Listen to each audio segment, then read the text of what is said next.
The Mase thing, I did one album with Mase. One album. How much money do you think I owe this guy? One album? From Wicked, Ken Palmer came and gave him bonus for what he did to Kim Porter. Then the day he dies, he rests in piss water. You could have changed his life, that nigga couldn't save his life. Now it ain't no way to fight. Now he out in waving white. I know your strategies and what your habits be. And right now I got a roll in your faculties. And when you get the nerve to come after me, what a destiny. Gotta know that dollar sign wasn't rapping free. Actually, after Big died, what a travesty.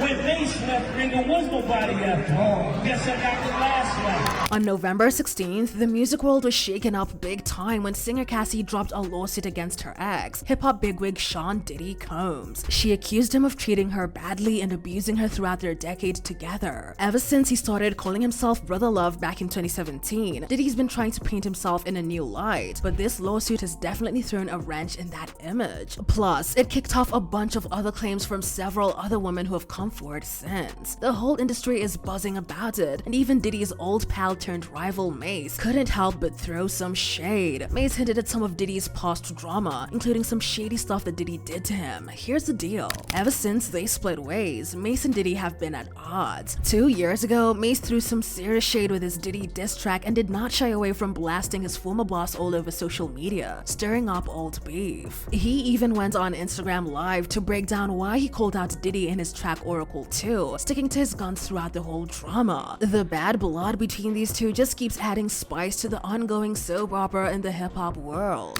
Mase rapped, "Never pay the artist, but they love to pay the freaks. And when your main artist died, who the hell did you call?" Out of nowhere, Mase took a swing at Diddy in his song, not dropping names but making it crystal clear who he was targeting, the head honcho of Bad Boy Records. So, quick history, Mase blew up in the 90s with Diddy's help at Bad Boy Records, flipping from tough gangster rap to more pop-friendly tunes. His debut album, Harlem World, killed it, going quadruple platinum. But then his hardcore fans started grumbling that he'd gone too soft. Up jaws, always fighting in the club. I'm the reason they made the dress code. They figure I went wild when I'm in my fresh clothes. Trying to win back street cred, Mase dropped a grittier album, Double Up. But just as he was promoting it in 1999, boom, he announces he's quitting rap to follow God. Mase then takes a 5-year hiatus, comes back as a pastor in Atlanta, and even starts his own church. Rumor has it he was kinda pushed out of Harlem and the rap game. In 2004, he's back again with a clean-cut album, Welcome Back, but it's obvious that he's not totally into it. 2005 rolls around and he's trying to jump ship to 50 Cent's G-Unit, but Diddy won't cut him loose. From what I heard, I'm not going to say who I heard it from what I heard was that the deal was essentially ready to go, everyone signed off on it, whatever, and then Puffy came in and wanted more. And then that's what made the deal fall apart. And from that point on, that's when 50 and Puffy started having beef. Right, probably so. I don't know the ins and outs, but you know how the music business is designed from the beginning of time to, take advantage of the artist. If an artist don't know, you just don't know. This stirs up a mini war between 50 and Diddy. Mase chills with G-Unit for a bit but starts pulling away by 2006. In 2007, buzz builds that he's leaving Bad Boy for SRC Records with a new album, The Suicide Note, in the pipeline. That fizzles out, and the next thing, the whispers about Mase and the transgendered prostitute. Fast forward to 2021, Mase and Diddy squash their beef, and Mase re-signs with Bad Boy, now under Interscope. Diddy's giving him the thumbs up to work with other artists and even drop a new album. How much money do you think I owe this guy? One album, and then he became a fake pastor? Yo, how dare this nigga told me he want receipts? Let's start with your mother, nigga. Your mother got the receipts, nigga. Everything is in your mother's name. That's the one who got the receipts, nigga. You need more proof, nigga? Biggie ain't here, so Big can't give you no receipts. He dead. Craig Mack can't give you receipts. He dead. What are you talking about? Who else? Black Rob can't give you receipts. He dead. And everybody else you made sign paperwork so they can't talk about what I'm talking about. I'm the only one with the guts. And I sign it, nigga, because I ain't need the money.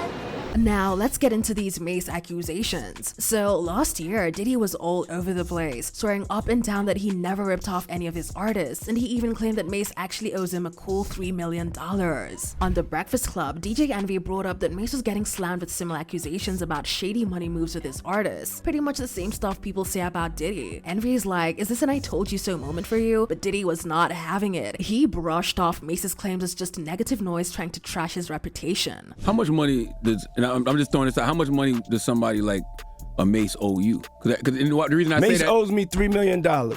That's facts. I got the receipt. Second album, you gave money to do second album, never delivered. Did the album, never delivered. You know what I'm saying? And I'm not gonna go back and forth with Mase. You know what I'm saying? I'm not going back and forth with nobody. I'm just gonna, if I'm here, I'm gonna speak up for myself. I'm gonna speak up for myself now. You know what I'm saying? I'm not gonna have you think something that I hate. I hate a thief. I hate somebody that don't got, and I don't hate nobody, but that's with somebody that just gotta take something that somebody else worked for just for their benefit and they fin. I don't like that. Diddy laid it out straight, saying he's not about the gossip life. He's here to lead and set the path straight. He was like, my name is Diddy Sean Combs. I never took nothing from nobody. He insisted that all he's ever done is hook people up with opportunities and more cash than they ever had. Charlemagne pushed him, asking point blank if he really takes money from his artists. Diddy was firm, just a flat out never. But Charlemagne pointed out that a lot of artists have accused him of just that, and Diddy shot back, saying it's all a blame game when money is tight. Then Diddy really went after Mase, saying, I did one album with Mase, how much money do you think I owe this guy? He slammed Mase as a fake pastor who's disrespecting God's name, and dared anyone who thinks he owes him money to bring the receipts. Diddy's stance was clear, if you show him a legit claim, he'll settle up within 24 hours. Well, that sounds familiar. But Mase clapped back hard. He said Diddy is just salty because he didn't let him hop on stage for a fake apology to hype up his mediocre track. Mase even dropped a video on Instagram and TikTok, then added more audio clips digging into Diddy's comments. He went full throttle, calling out Diddy's mom, Janice Combs, and hinting that everything is in her name. He threw down a challenge about those receipts, saying, let's start with your mother. Mase got real personal, noting how artists who could back him up like Biggie, Craig Mack, and Black Rob are no longer here. He stressed that they all signed deals, but he's the only one brave enough not to. His message, not all money is good money. And people stood with Mase the majority of the time, and they believe him to be right in this case. Yo, how dare this nigga told me he want receipts? Let's start with your mother, nigga. Your mother got the receipts, nigga. Everything is in your mother's name. That's the one who got the receipts, nigga. You need more proof, nigga? Biggie ain't here, so Big can't give you no receipts. He dead. Craig Mack can't give you receipts. He dead. What are you talking about? Who else? Black Rob can't give you receipts. He dead. And everybody else you made sign paperwork so they can't talk about what I'm talking about. I'm the only one with the guts. You're not signing, nigga, because I ain't need the money.